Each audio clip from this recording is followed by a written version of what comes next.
Hello, everybody. Dumelang. Wherever you are tuning in from, welcome to yet another episode on Blooming But I Fly. Today's guest, guys, I had to beg. I had to beg for like close to a year, 6 months. I don't know at this point. Madidimalo Phooko, aka Didi Lifestyle. Welcome. Thank you. I had to beg my own friend, guys. Yeah, man. I don't say much, but Yeah. obviously for you, I'll do it. I am Obviously. so excited. I'm so excited Yeah. and so grateful. We were saying off air how we're both so nervous. Yeah, because I don't normally do these things. It's my first one. Hopefully, it'll be the last because I'm doing it for you. No, this is the first one. But for yeah, many man, more. let's see how it goes. If I enjoy it, I might do one more. Look, I Yeah. think you are such an incredible human. And I'm not just saying that because you're my friend. I think you're an incredible, humble guy. And you're so talented and multifaceted in your talent. Yes. And that's why I wanted you to come. And that's why, even though you are such a shy guy, I pulled out the friendship card. Yeah. So, but I do appreciate it. Thank you. It's a pleasure. Sure. I do a lot, as you Yeah. just said, and it's also cool to share. Maybe it'll inspire someone Yeah. to start. 'Cause Yeah. that's the most important part. So let me introduce you properly. You can. Let me put some respect on your name when you can. say you do a lot. So Yeah. Didi Lifestyle is a house DJ. He is a resident DJ for the international UK based radio station Pi Radio. That is amazing. You're also a resident DJ and co-organizer of Sundays Are For Lovers, which takes place at Alta Bar in Greenside. Yes. You guys must check that vibe out. It is such a, I think we've been looking for a space in Joburg for a Sunday vibe that is different. And you guys have offered that. We'll get more into that a bit later. Yeah. And Seven Colors, not my favorites. You know what I mean? The food is also great. Some people may have already caught you on like one of our favorite festivals, Rocking with the Daisies. You frequented that quite a bit. So you're very booked and busy. We joke as friends. You are... My goodness, you're so booked and busy, actually. Yeah. The DJing, it gets quite a lot. Yeah. But yeah, it's been going quite well. And I appreciate each and every gig that I get, man. And it went so fast. So wait, I forgot something so important. Guys, the Blooming Butterfly song, the jam, the little snippet you catch, here's the guy. Him and John London. That is a song that is going to drop hopefully soon. Yes. Yeah. We'll reveal that later. Okay. Okay, so this is the guy behind that jam. Yeah. Such a talent, man. Such a talent. Thank you so much. It's been a journey. It wasn't supposed to start, by the way. It wasn't something that I had planned I would do. But yeah, man, life experiences just took me to the journey into music and I didn't look back. Yeah. Because you are born and raised Dobsonville. Yes. The very naughty area, Soweto area. Dobsonville, Netherlands, Deep Kloof, problematic Soweto kids. I don't even believe the hype. I don't even get the stereotype. Dobsonville is such a quiet place, to be honest. No, you're a quiet guy who grew up in a not quiet area. It is such a peaceful place, man. And I'm always grateful for humble beginnings. Yeah. I come from a family with mom and a dad, you know, and it was cool growing up in Dobsonville, and made a lot of friends, made a lot of connections through soccer, through schools, through so it was quite cool to grow up in Dobsonville. Yeah. So before we get into the music and the DJ, I just want to give everybody a context of you, right? Because now you're talking about soccer. Yeah. So you used to play soccer actually, and you used to be quite good at it. Yeah. When I was young. When you were young. Well, high school. Yeah. Yeah, soccer was a huge part of my life growing up. I used to play from when I was 5 years old. I used to play, and I think I realized how good I was when I got to Saxonwold Primary School Okay. in Rosebank. There was a friend of mine who was playing for Wits, so he was playing for the Wits juniors. I think like this was under 12 or something like that at that time, and yeah, we just that's how I made friends actually. Like through a soccer ball, I was a very shy guy when I got to the school because I got there around grade 6 or something, so I didn't know Okay. many people. But when I think there was this one time it was break and everyone was chilling, and then someone actually pulled out a ball, and then I was like, okay, Okay. that's where we're gonna make friends. Yeah. So we played, and I think just by playing that 45 minutes or 30 minutes, I had made so many friends because they could see how good I was.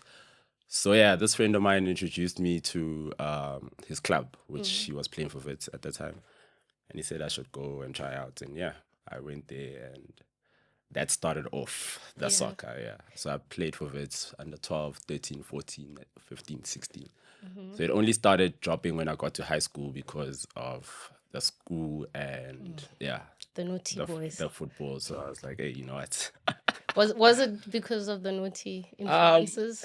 Not really. I Did you lose think interest? it was. I didn't lose interest. I'd never lose interest in football.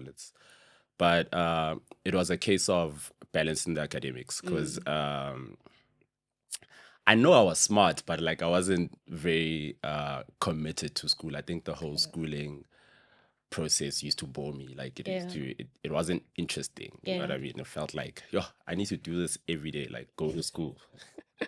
Every day. And they tell me there's a class at this time, and like following those norms were quite boring for me. So that made me lose a lot of interest in like studying. You know what I mean? So I knew I could pass, but then I didn't give it a lot. You know? So when it got to like grade 11 matric, my dad was like, you know what? Maybe let's just push these 2 years, get whatever your matric, and set yourself up first, and then you'll see if you want to go back to football or not. Okay. So yeah, in matric is when I not stopped, but it was a case where I just wanted to finish my schooling first, and then I'd go back to it. But yeah, I was very good. You were. I was first team captain at K's, and yeah, the previous year I was vice captain. I think I played my first team match for K's when I was in grade 8 already. But I only played once in grade 8, and then grade 9, 10, 11, I was playing first team all throughout. So yeah. So it sounds like you were the kind of kid that when you say you were bored, academics, it's not that you weren't capable, but academics can feel very limiting for some kids. And it feels like for you, it felt limiting. Yeah. It was something you could achieve, but also it was like... Yeah, it's because I think I figured out from a young age that I'm very creative. So that's why I'd say like the school thing was kind of like, oh, it's too formulated. So it was very boring for me. But I enjoyed, the history classes. That's interesting. The art classes. That's a lot more interesting. But the formal, like the sciences and those were the ones where I felt like, Yeah. why should I do this? You know what I mean? So, have you seen that TikTok of the little girl whose mom says, "I have to go," or is it an aunt? "I have to go to work," and she goes, "Again?" Were you the kid where you wake up when you're like, "Oh my gosh, I have to go to school again?" Yeah, because I'm going to do the same thing all over again. Yeah. Okay. So what then made you not go back after finishing matric? Okay, so here's the interesting part. When it was time to go to varsity and stuff, we were all just deciding, we as boys were like, let's go to Wits, let's go to, and I wanted specifically to go to UJ because I knew they had a good soccer team within the varsity. And then I went, and then first year was it was a lot. Like the social life started coming in, and then I was like, you know what, I can't now. It's the school, now it's the social life, and now it's the football as well. Because sports requires a lot of discipline. It does. It requires. It's mostly discipline, actually. The most talented guys, they can be as talented, but without the discipline, it's. So that's when I figured that, you know what, the football dream, if it were, I need to look at another phase and go somewhere else. Yeah. Would you also say maybe, because you said you knew that you were creative at a younger age, it wasn't the creative stimulation you I were was leaning craving. towards, you were Yeah. craving, yeah. So I've always said the best decision I've ever made in my life was to so I did first year at UJ, and then when it was time to do second year, I said to my mom, you know what? Open conversation. Imagine with your parents and you like to that, no, mom, I don't want to go back to varsity like that. I want to go to Vega. Yeah. And she was like, yeah. Skolo says I creative. That's the one. That's the one. And even though at that time it was quite expensive, but my mom, I think it was probably one of the most genuine conversations we've ever had.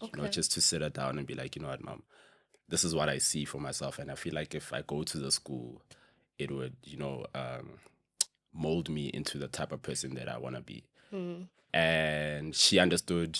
Luckily, it wasn't a very popular decision with my dad, who was very traditional teacher, who was like, just do your 3 years, and then get your degree, get your 9 to 5, 9 to 5, Yeah. And my mom was like, nah, I know, like, my son, obviously, I know you, and if you want to do it, I'll find the money for you. Just go for it. And I think that was the best decision ever. She was receptive, but also she always knew, because yeah, she spent 12 years observing this child who probably felt very limited. Yes. And she could see it as a parent, Yeah. And I imagine the way you had the conversation with her, she knew it was time. Yeah, she knew. Yeah, and as I said in the beginning, I'm not someone that says much, and she knows that about me. Like, she knows that. She always says, "Hey, fella," Yeah. But when it was time for me to say to her, this is where I'm looking at, and she was very receptive and very supportive as well. Yeah. So you come from an ad agency background. Yeah. So you went into studying that. Yeah. Talk me through that process and then how you transition into music. Yeah. So I go to Vega, have the time of my life. I meet the most awesome people ever, and so after Vega, you do like an internship at an ad agency. Like, it's required within your degree. Okay. So I do my internship, and they love me, and I get this awesome opportunity at that time to go to MultiChoice, to go do digital marketing at MultiChoice. So I take it, and that kickstarted my career.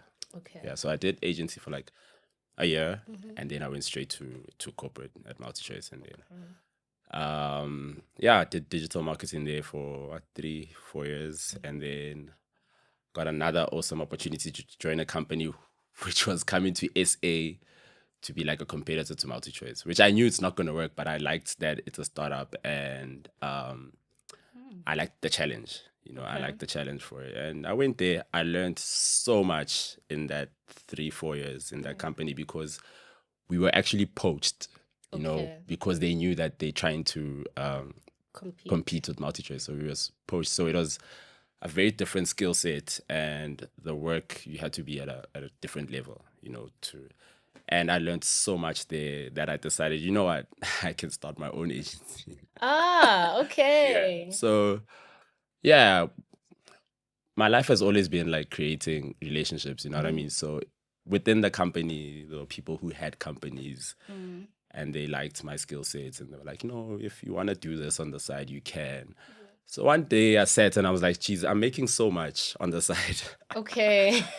Why do I need to be here? Yeah. And again, it keeps following me, that whole, it's formulated. Corporate is so formulated. Like, I go there, it's this, you have to be there at this time. Yeah. You have to go eat at this time. Yeah. So it was like, okay, now I can actually take my laptop and go work from anywhere with these clients that I already have. Yeah. And that's how I started my own agency, and till today I still have it. And so it sounds like you have always had like an entrepreneurial spirit, but also you into startups. Yeah. And we're gonna see that in your life journey, because you started a lot of things. And so you're that guy. I like a challenge. Like, as I said, if something is already there for me, it's I'm just gonna add on to it. I like starting it up from the ground. Like, let's start the strategy, let's go to the creative, let's see how we're gonna execute it. Like,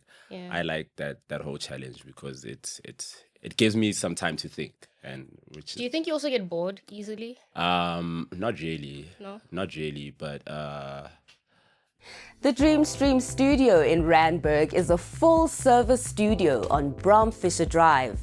It's perfectly suited for podcast, music recordings, and general video recordings. Backed up by an experienced editing and production team means you can walk in, record, and walk out knowing that everything will get done as you require.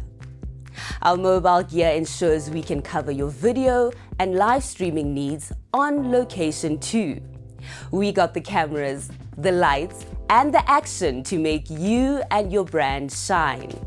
Contact us now, studio@dreamstream.co.za, and we'll make it happen. Dreamstream, a place to create yourself.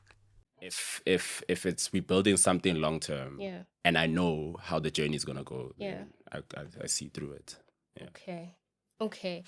And so then you now consulting. Yeah. For companies, and you're creating and you collaborating. Yeah. How do you then say music? Because you're self-taught. With music. With DJing and music. With DJing. Jeez, are we starting this chat? Yes. You're self-taught. Yeah. But you also come from a musical background, because your brother is part of a band. Yes. My brother's Tabang. He's part of a band called the Blackjacks. Yes. So I grew up in a house where on Sundays my dad would play he had like a collection. It was almost 2,000 like CDs, DVDs. Sure. Like, he had a lot. So on a Sunday, I knew I came from a home where your mom is cooking, your dad has got the playlist, and you are chilling there like.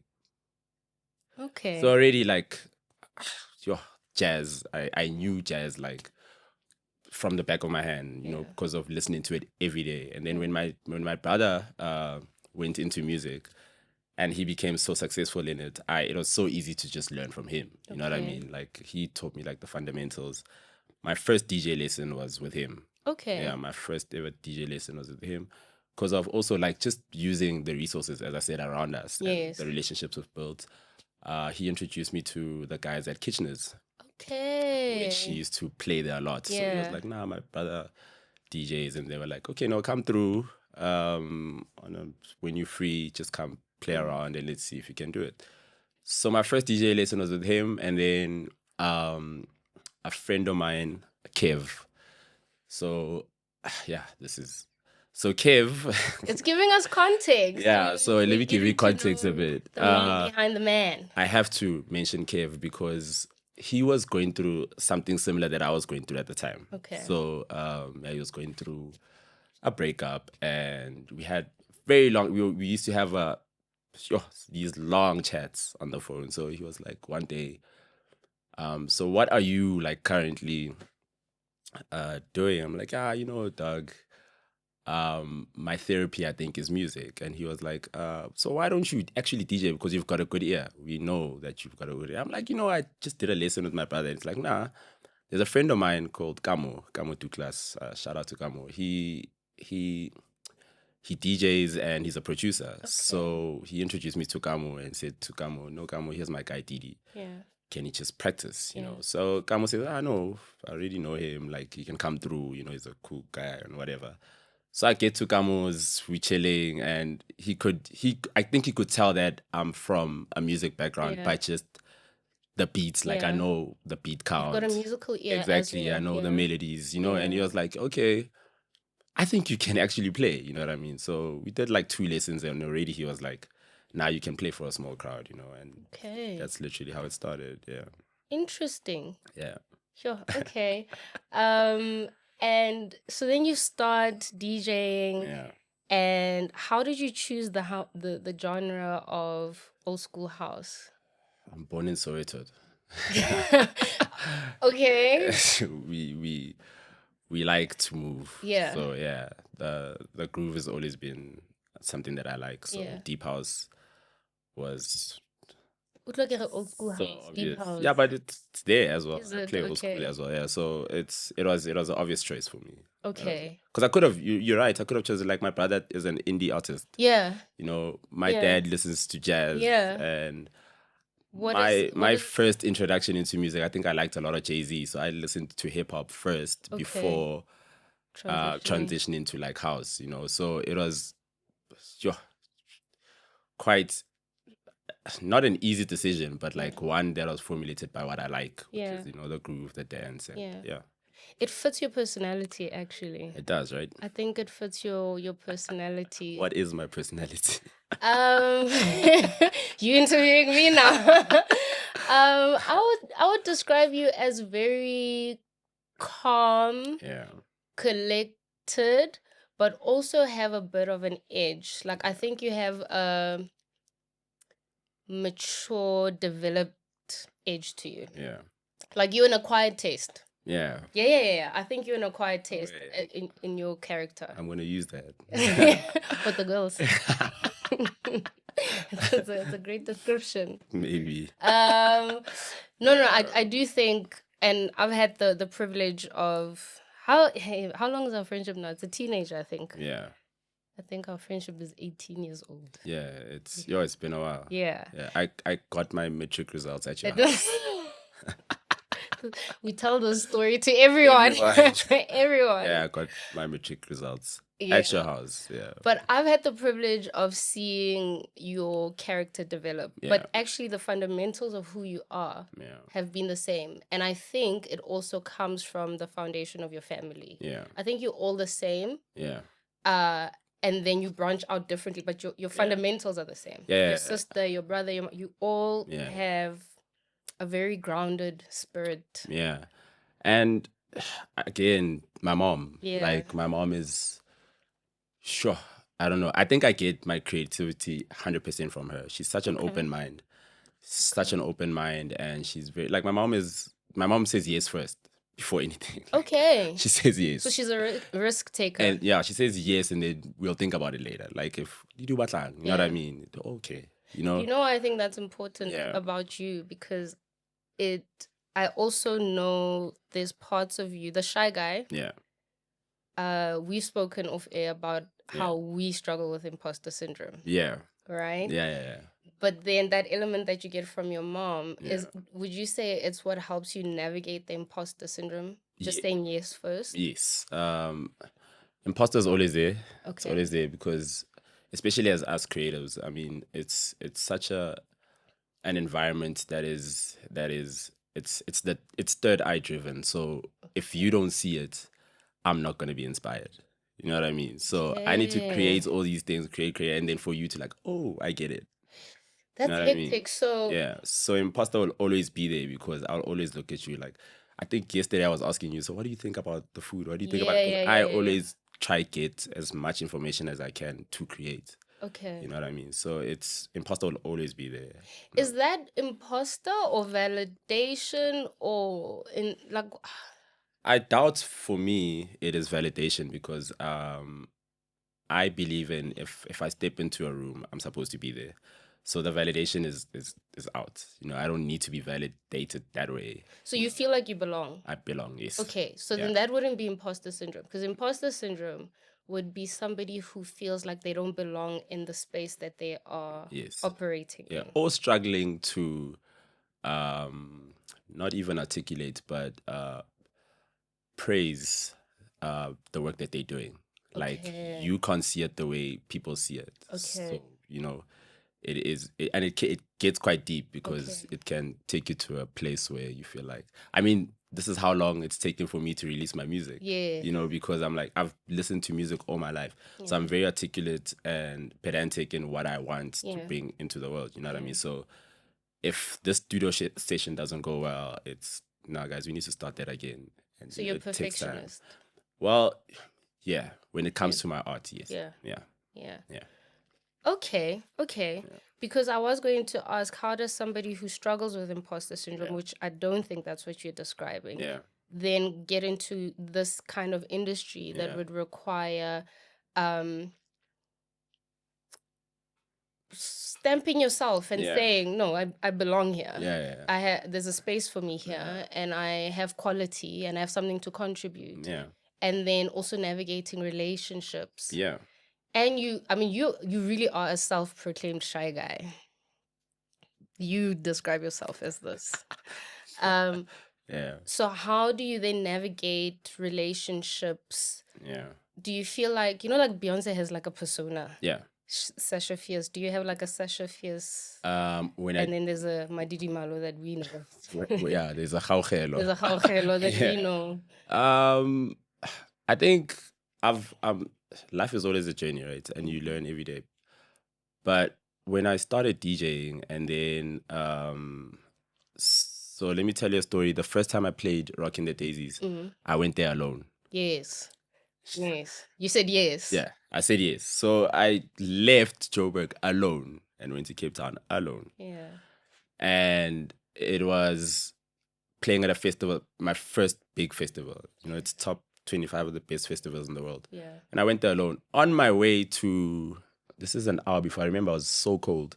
It was a very windy night. And on my way to the stage, because I'm always early. Yes, you're always on time. I'm always on time, man. So on my way to the stage, I meet my friend Tabang. Okay. He has been there the whole weekend. I think I came on the Saturday of my performance. Okay. TP. So yeah, TP. Okay. Yeah, so yeah, TP saved my life. So on my way to the stage, TP's like, "Hey, Titi, what's up? Have you been here?" I'm like, "Nah, I got here 2 days." Like, "Oh, okay, dude, where you off to? We going to see," I think they were going to see Nasty C or something like that. I'm like, "Okay, I can't go there. I need to go play." It's like, "Play?" Yeah. Like, yeah. It's like, "So where's your team?" I'm like, "I don't have."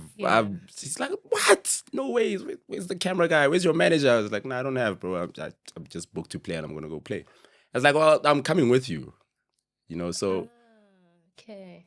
That's how that relationship formed, like exactly, the business relationship. So it was quite, and I was trying to explain to you how you have to just let go of if there is an imposter or the nerves or so. As he said also yes, I was like, okay, now I have to do it. You know what I mean? And there's no other way. Like, I'm booked for this and I have to do it. And he came up on stage with me, introduced me, literally grabbed the mic. "This is DD Lifestyle," and best set of my life. Yeah. You guys are such a great combination. You balance each other out. Yeah, Tabang is a very funny character, but also probably one of the most creative, brilliant mind I've ever met in my life. And funny story is how we met. At varsity, it was, I think, World Suit Day or something like that. And he's the only one in the varsity that wore a suit. Of course. And of course. I bump into him in the corridor and I'm like, "Hey, dog, your suit." This is the first ever interaction between me and him. "Hey, your suit, dog, it's so shiny. It's so silver." It's like, "Yeah, man, today's World Suit Day." I'm like, "Oh, if I knew I was going to wear one as well." He's like, "Yeah, man. So what's your name?" I'm like, "Didi." He's like, "Do you know Didi Dust?" I'm like, "Didi Dust, man." And that's where it's like, I'll tell him from Polokwane. And now we form that relationship because I'm from Polokwane. It's like, oh, you see, and now and since day one. Okay. And your team now Yeah. is him. Yeah. A guy named Tolo. Yeah. And just the three of us. Just the three of you. Yeah. And you guys are the ones that then have curated this altar bar space. Sundays are for lovers. Yeah. Can you tell us a little bit of what Sundays are for lovers is and how it came up? Also another story. I was booked to play at altar bar. One Sunday I was booked to play at altar bar. And I played for 2 hours. I remember that day. I played for 2 hours. And the managers were like, "Oh, dog, can you come next week again?" Play the same set, because it's a restaurant, you know what I mean? I was like, "Oh, okay, cool." But then at this time I was going to be on a flyer. So the first time they were testing me out. Yeah. You know how it is. Come play, and then they chill in there like. Because you're breaking through and they're like, Yeah, just you know what I see. mean? Yeah. Let's see. So I'm like, okay, say, but I'm like, okay, this time put me on a flyer, you know, value. You shoot your shot, hey? Yeah. I'm like, I mean, come on. You know what? Actually, this takes us back. Would you say you're shy or you're conservative? I don't think you're shy because. Do you think you're shy? But that's you very like a shoot your shot kind of guy in general. When it comes to work, yes. No, I have just in to. general. I think you're very. Nah, when it comes to work, I got to expose that. No exposure.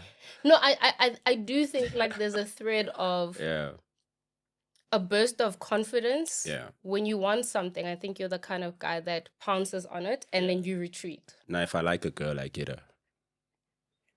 Helen. Okay. Okay. But let's go back to work. You know? So when it's time to put value on yourself and what you do, the shyness has to go. The shyness has to go, but you prepare as well. Like I wouldn't shoot my shot if I wasn't prepared. So me saying put me on a flyer, I know I can play. Okay. You know what I mean? Yeah. So I'm already comfortable in.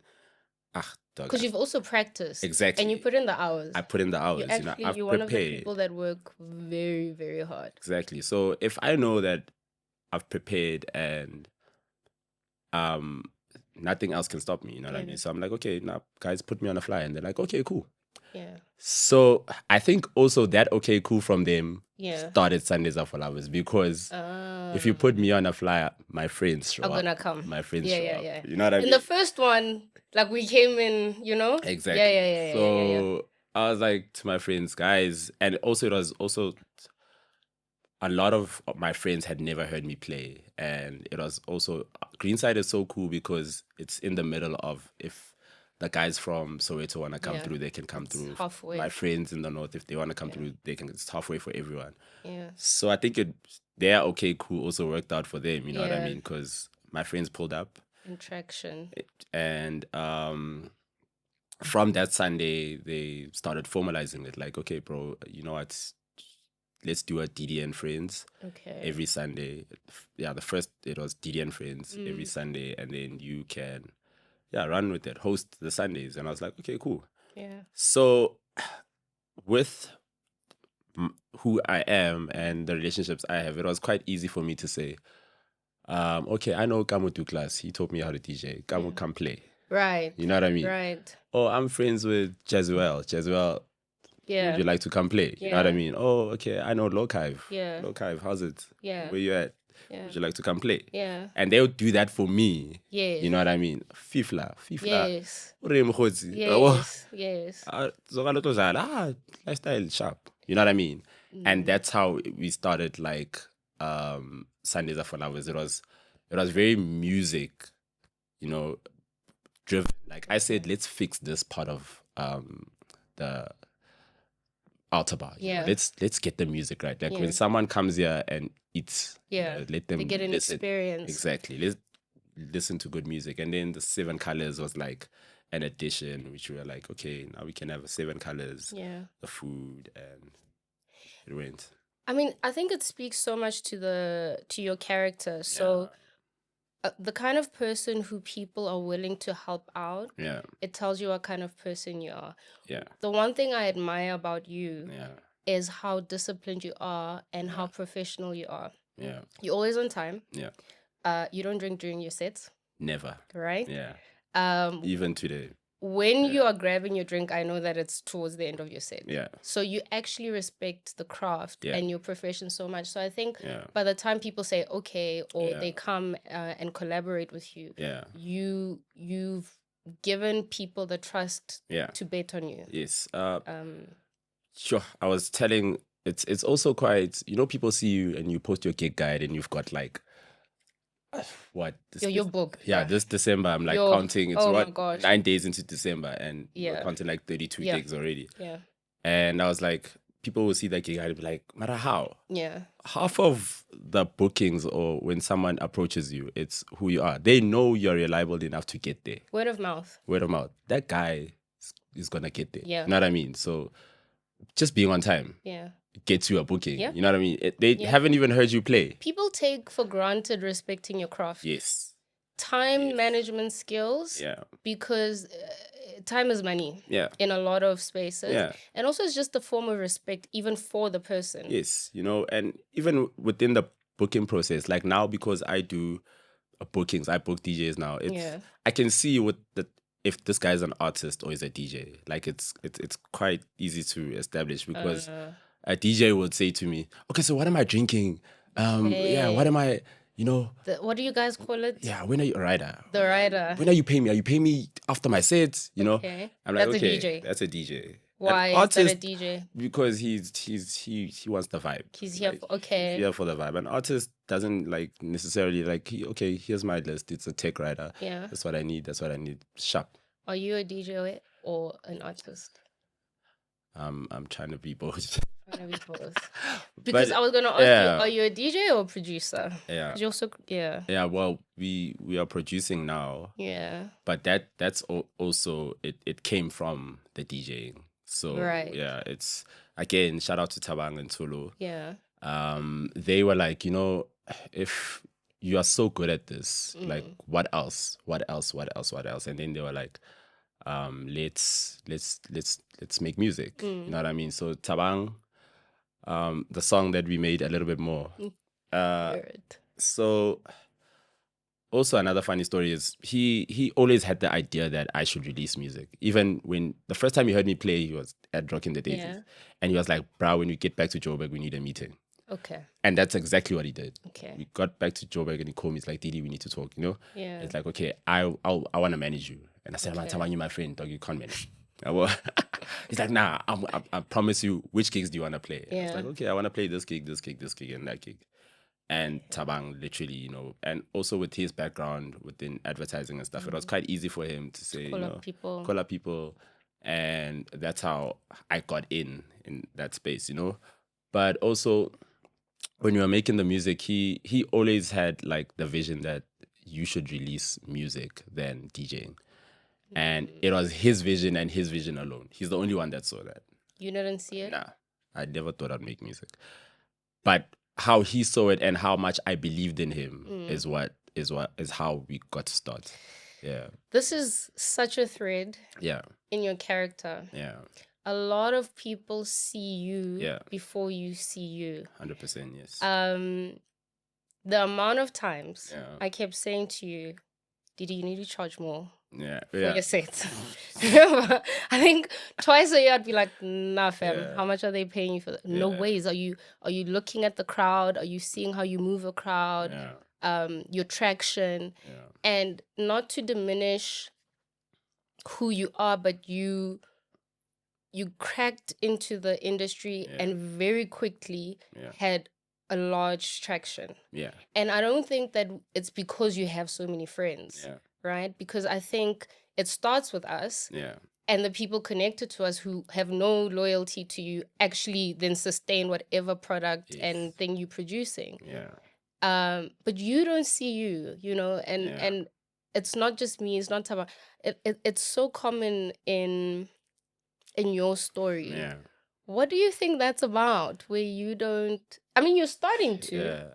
Yeah. But when you started this interview, you said it's being multifaceted, right? Yeah. So I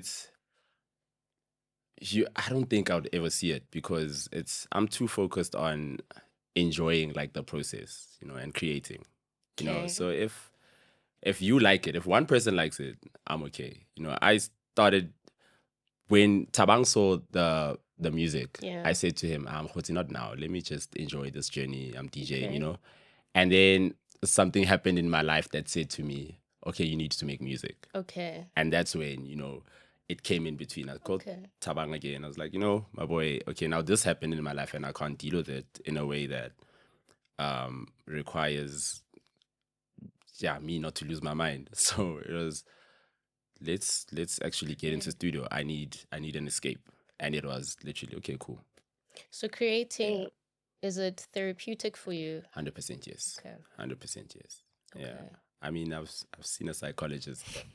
I prefer the music. Yeah. we not You I mean guys. people journey different. I don't think I'm biased. I think therapy is for everyone, but it's Yeah. also not for everyone. Yeah. And also I think I said to my mom the other day, like, my next degree is gonna be psychology. Yeah. Because, you know, it's always it keeps you there, right? Like, I like thinking. Yes. I like thinking. Yes. And in the space that I'm in, you take your thoughts and you put them on an idea, and, you know, you create them. You know what I mean? So it's the music for me was a place where I could find myself and deal with whatever I was going through at that time. Because even getting into DJing, it was through a breakup and channeling that and processing that. Yeah, I thought you're gonna cut that part. I'm kidding. You said it already. You said you and what's his name were going through the same thing. Yeah. And then you said he was going through a breakup, so I put two and two together. He was going through a breakup. Okay. Nah, and even now you were channeling a personal experience, so it's a But the beauty of podcasting is that I should be honest, right? So we can get into it. There's many yous and I's. I know you wanna ask, so we can get into it. No, I'm not going to. I am also very I think through my profession, and then also through lessons in the first season, because I'm new in the podcasting, is timing of questions and seasons is everything. The last thing you need to do is take somebody somewhere where they're not comfortable to. I think people need to be comfortable with the story that they want to tell. And I know that we're not there yet with that particular one. So but it's okay. To give maybe the gist of it, it was through a breakup. Yeah. It was through a breakup. So and a breakup that was heavily my fault. Like it was 100% me. And just being accountable for it was already hard to deal with at the time. So, and also, like, it happened not so quickly, because even within the breakup we had like convos, you know. It was hard for both of us, you know. And those conversations were the first step, because my first ever headphones, my ex bought them. So it was, you know. Thank you. Yeah, someone said if it wasn't for the breakup, there would be no DD lifestyle. I was like, actually, you know, you know what I mean? We don't know. Maybe, you know, but like it was a stepping stone for me to say, I need to not forget about this, but deal with it. You know what I mean? So the therapy was the music and the body of work that we're working on, which is my EP. I think 80% of it is inspired by what I went through at that time. You know, it's easier for me to talk about it now because it happened so long ago, you know. But that's at that time, that music that we made is like a complete, what can I call it? Like it's we formed that EP around what I went through. And I respect that. So we all channel things differently, we process differently. I respect the doing something with challenging situations. I respect the fact that you find a way to turn it into something and you share it with us, right? Because we then get to... I heard the song. Remember, I said, Didi, I need a song for the podcast, and it must resemble this particular song. And you played me that one, and I was like, this is the one. And you sent me two more, I said, no, this is the one. So you able to even connect. I think you're such a people's person and have such a knack for picking up about people, and this is why you're able to relationship so well, that you're even able to match. Thank you for saying that. Like, I relationship well. I do. Actually, that sounds very directed at someone and personal. Like, it sounds like you're defending yourself. What happened? I do. No, you do. You do. I think nobody's perfect, right? And I had a mentor once who said in masters to me and my classmates, we were panicking about how we're going to start a business and like branch out into our field. And she said very plainly, don't be an a-hole and people will refer to you. And I think that that principle applies to life in general. Yes. The reason you're able to break out into whoever you are, is because you just be a decent human being. Yes. Like a lot of people would ask me, how are people, because I'm like not in the industry, right? Yeah. How are you getting people to come on the podcast? And my simple answer is just be a nice person. Yes. The Dreamstream studio in Randburg is a full-service studio on Bromfisher Drive. It's perfectly suited for podcast, music recordings, and general video recordings. Backed up by an experienced editing and production team means you can walk in, record, and walk out knowing that everything will get done as you require. Our mobile gear ensures we can cover your video and live streaming needs on location too. We got the cameras, the lights, and the action to make you and your brand shine. Contact us now, studio@dreamstream.co.za, and we'll make it happen. Dreamstream, a place to create yourself. Have discipline. Yeah. Show up, and also show up for other people. When people ask me to do things, I do it. You know, so your relationship, well, not everybody has that ability. What people also may not know about you, that you're a clothing label guy. You have your own like clothing label called F Imposter. We don't swear here because we don't know who's watching. So that also came at a time where, you know, it was firstly we were playing around, and I remember writing on a t-shirt like F Imposter. And I was like, because of the struggles that creatives go through. So we were just having convos, and I was like, hey, creatives struggle a lot, you know, and especially with Imposter. And I think we were working on a project where we felt like we are not doing enough. You and your team. Me and my team. And it came out that way. I think I wrote it on a t-shirt and stuff, and then I started just designing the clothes. What would you say are some of the struggles of a creative, especially in your industry, be it clothing, or just somebody who wants to create something? Not believing in themselves. Not believing in themselves. I mean, as I said, like if you're already in a room, you're supposed to be there. So just own it and prepare well. And use your skill set to the best of your ability. But do you know what I've also you're not the only creative that I've been blessed to see some of the struggles. There are many creatives that when you are so multifaceted, when you're so talented and your talent is so raw, people they can steal those ideas when you're new. You've had that experience more than once. I won't mention names, that you know, that's not what this is about, but I think a lot of creatives new creatives who don't have resources to challenge people legally, or don't have the knowledge on how to like protect their IPs.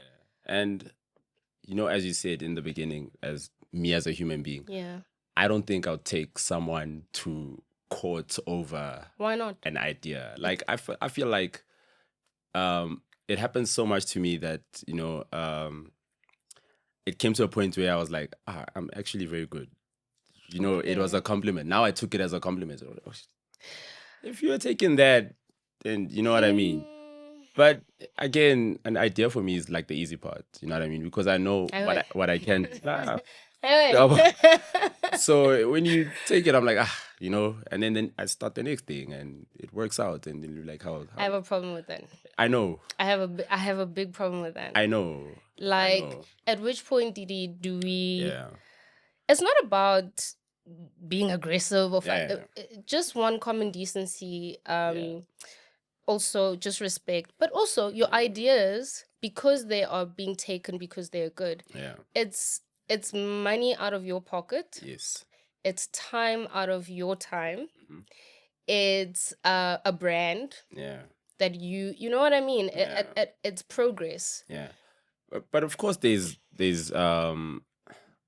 limitations to it. Like if it gets to a point where I can see, Raman, you know, this is really copy and paste.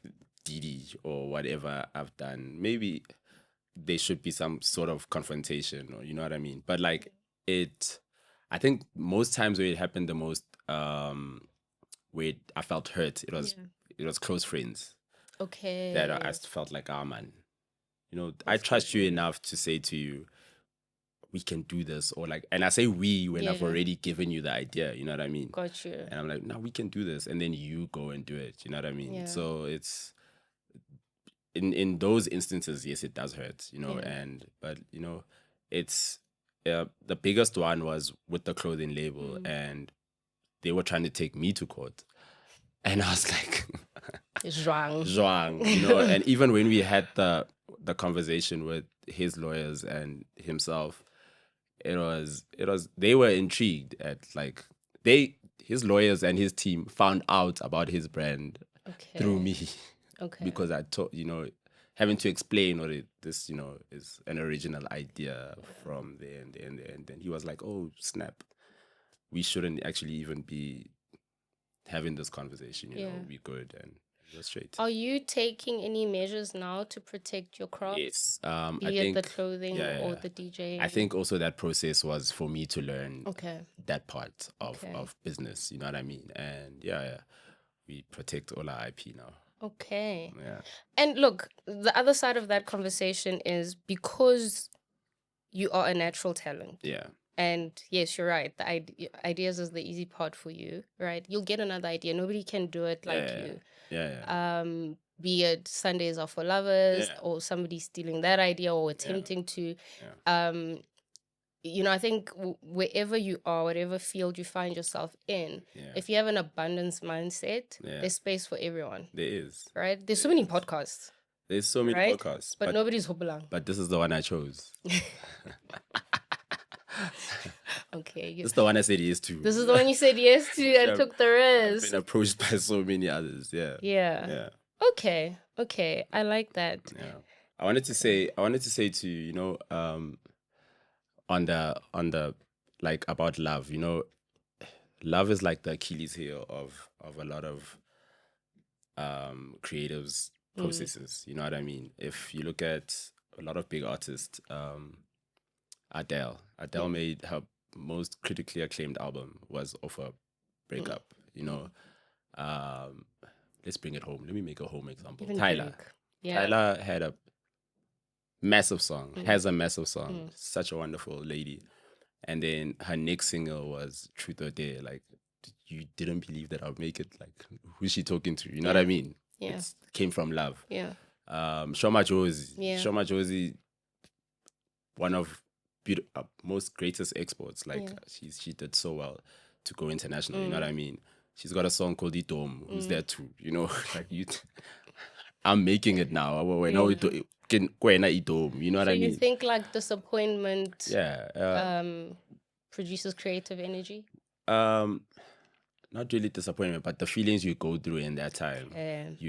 Hence I spoke about the escape. So my escape was let's get into studio and let me tell my feelings in a way that I know best, which is we produced the EP. Yeah. Early next year. So again, shout out to Tabang. With the song that we produced with John London. The funny story is it was a Sunday and I was gigging, and I saw on Monday morning when I looked through my phone to go through my Monday, like I saw he had like called me almost 25 times. Nah. And on WhatsApp he had sent me 30 messages and one recording. It was like 1 minute 45 seconds or something, and it was the song. So he was the song. Yeah, he was he was in studio that night, and he couldn't wait for me to hear it because he knew that we needed one more song to complete the EP. Is the EP fully with him? Or some songs? So I did 2 songs with Sizwe K, and then the 2 others are with John London. But as I said, we've got a lot of songs, but we're just trying to pick which ones belong in this EP that you know, funny thing is you saying, when am I releasing it? I want this EP to be released because it's something I went through so many years ago, and I just want to let it go. You know what I mean? You're in a different phase. I am, and the music that we're making now is so like we are having fun. So what, John? Kabul. Yo, Are you in a relationship? I might get into trouble either way if I say I know, yes if or you no. don't know. Okay, well, okay, let me save you. You just in a different place now. Yeah, but if you want to go, you get her. That's what you said. yeah, and I do like someone. I win. Okay. Yeah. That's it. That's all you're getting. Because I'm trying to tread carefully. I want you to come back. Nah, I do like someone. And yeah, we're talking. Oh, you're in talking stage. No. Yeah, we are. You're dating. We are talking. Are you exclusive? Now you'll know. But I'm a lover boy. If I was in a relationship, you would know. Like, it's gonna be the most obvious thing, because like How would we know? me, I'm a lover boy. You know? Yeah, nah, that's true though. You very you even go inward. Yeah, because that's your partner. That's someone that's it's is so much within your life that you can't hide it. Yeah. Like it's there. If he's not inward, it's not you. Then it's not you. He's not the one. You're not the one he's talking about. It's not you. Yeah. Okay. I like how you have settled in the interview. Yeah. And that for me shows how it answers my questions earlier. Like, how does such a calm, reserved spirit come into an industry like this? Yeah. I think you pace yourself. Yeah. You pace yourself through things. I think you're very meticulous. Yeah. You know, I think you're also not scared. I don't get a very fearful energy from you once you are settled. Yeah. So I see how this is growing and how you eventually get that confidence. And so thank you for sharing that story with us. I look forward to next year. Yes. I look forward to the things that are to come. Are you still going to continue with the clothing label? Yeah. Or are you focusing on just I think music? yeah. I saw somewhere in the socials you were looking for material. I was like, are we getting something? Or... Yeah, now we're figuring out a team for it now so that I can focus on the music part, Okay. Yeah. Okay, and it will still be called the same thing? No, we are deciding. You're deciding? Yeah, we are deciding. Okay. Because I think that name is it's relatable. Yeah, it's hard to wear everywhere, but it's But so that's what we're trying to decide. Like, if it's gonna be wearables or it's gonna be something that you can just rock just because you want to make a statement. You know what I mean? Yeah. So deciding that does take time, because it will determine how the range goes. Yeah. When you dropped that, for me, it actually was so timely. Yeah. Because I was in my If Imposter era like a few years ago. Exactly. And your journey as well. Like, I know we've spoken as friends, but having to start, right? Yeah. Having to start this podcast. How many times did you call me? Where can I get a studio, Didi? You know, can design the Didi. I don't even know what this is. You actually even like conceptual. You helped me conceptualize this thing. Remember? You know what I mean? So it's and having people like that, like when I call you and you're like, okay, but Didi, why don't you try this way or that way? That is so important. You know what I mean? I've always said my support system is probably my greatest gift. And my friends, you know what I mean? It's the people that are there for me really show up. And I'll forever be grateful for that. Because you show up. Yeah. So even if we release the album and I'm worried about sales, I'm like, that doesn't even matter. Yeah. It doesn't. It's... You know, somebody that was on the podcast said, I think in the beginning, and maybe just in general, it's not... I've stopped focusing on numbers. Versus impact. Yeah. And I think impact can be measured differently. Yeah. You know? So things like your brand... me wearing that tracksuit you were creating it because of your own thing, but it literally it speaks to you, it right? literally spoke to me and took me out of something. And I could be like one of few people who bought it, but the impact it had in my life got me through studies, got me through a very tumultuous breakup, got me through starting things like this. Motherhood as well. Motherhood, you know what I mean? So for me, I think conversation to you when you release these things is the numbers will come. Yeah. And you want the right numbers to come. Yeah. I think, you know, at Vega, one of the best lessons they tell you is profit is not a driver, but it's a consequence of building a strong and healthy brand. So we never think of profit when you are creating. Okay. You know what I mean? So you create for a specific reason. What is that saying profit is? It's not a driver, but a consequence. Okay. Of building a strong and healthy brand. So when we start these things, we start them because, you know, there's an insight to them and we've researched, you know what I mean? So we know what comes into what we're gonna execute, you know what I mean? So when you see it and you get it, we already like and it also takes years to build a brand. Yeah, it does. People we look up to have been doing things for years. Years. Yeah. So it's also like with releasing the music, you know, you had to fight also these were my feelings. Like, these were my feelings. If we are putting them in a tape, who else is gonna be? But like, I sent you one song and you liked it. You know what I mean? So I never knew somebody like, because I made it based off of what I was feeling at the time. And you made it based off a difficult time in your life. I got drawn to the song because it gave me life. I felt like it would inspire a blue. You know what I mean? So that's so interesting. It is. And that's why we called the song A Little Bit More. Because it is a little bit more. It is a little bit more. Nice. Beautiful song.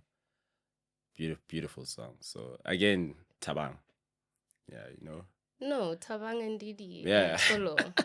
I think each one of you bring your own unique something to that. That's what we talk about a lot. You know, the funniest thing is when we have physical meetings, they always say I must go.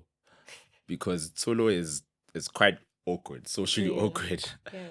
Tabang is very busy. Yeah. As I say, and I asked them why me. It's like, because people just like you. At least. So you're the guy that hooks. You must just go. Like, people just like you. I'm like, okay, I'll do the meetings, and then but we all like focus on different. But you balance each other out. We do, because Solo is very strict. I was about to say he's very strict. Yeah, so we get things done. You have more grace. Yeah. And Tabang is the mind. I think, he's the mind, but he's also, I think, a mix of you two, because he can get a bit strict when he wants to be. But you need him, right? Because we get work done. Right. Yeah. Whereas with me and Tabang, if you gave me and Tabang a project, we first go, I'll pack up. Yeah. Let's go. But that's where the magic gets created. Exactly. But we understand each other that way because we went to varsity together. Do you know, I actually got something about the podcast from Tabang at Alpaca. He was hammered out of his mind. And I was like, I want to start this thing. What do you think? Yeah. And he gave me a solid hour. Yeah. And I had my podcast. And that's the best time to talk to him. Yes. Just get him. He just gets so creative. And then he's honest. He's like, nah, that's boring. Nobody, it's done. Do this, do that. Needed, you know, He's such a great mind. Yeah. Okay. Yeah. Thank you so much, Didi. Is that all? That is all. Our time is up. But before you go, we have a tradition. Okay. Where I'm going to ask you to just trust me for 2 seconds. Don't worry. Okay. It's 18 years. I'm not going to do anything crazy. Now you're making me nervous. No. We've had such a beautiful conversation and a trusting conversation. I'm going to ask you to close your eyes. Okay. Okay, so close your eyes and just focus on your 5 senses. Just take a deep breath and just focus on, you know, the images in your mind, you know, the senses in your hands, what you can smell, what you can hear. And I want you to think out loud with us for 30 seconds. I want you to think Madidimalo Phooko, Didi lifestyle, blooming butterfly. What comes to mind? What is next for you? Can I open my eyes now? You can if you want to. What is next for me is obviously to release the music. And yeah, man, I'm taking a lot of projects again, like with my digital marketing. Okay. And yeah, it's to grow more. Like I love life. I love life so much, and inspiring people also. I think also in this process, I was telling you earlier about, you know, when I get booked a lot, and then sometimes I feel like an artist that I'm booking isn't in the right, you know, space to get more gigs or like play where he wants to play. Like I'm in that phase where now I actually talk to people. And you know what? Sometimes it's not even about the rider. Like look at the quality of the gig. You know what I mean? Like look at what it can do for you. Go play, brother. You know, stop being worried about those things. Go play. Trust your skill set. Do it, and then take it from there. You know, which is almost 150% of how I get gigs. You know what I mean? It's just believing in the quality of it and believing in what it can do for you. So yeah, the next journey is also like just to inspire. You know, we need a little bit more. Yeah. We need a little bit more, and yeah, man, we'll see where we get. I love that. Oh, yeah. Focus on the quality of what the gig gives you, whatever your gig is. Yeah. Yep. Okay. Thank you so much, my friend. It's been so much fun. Thank you so much. I'm sure it like a season 10. Yeah.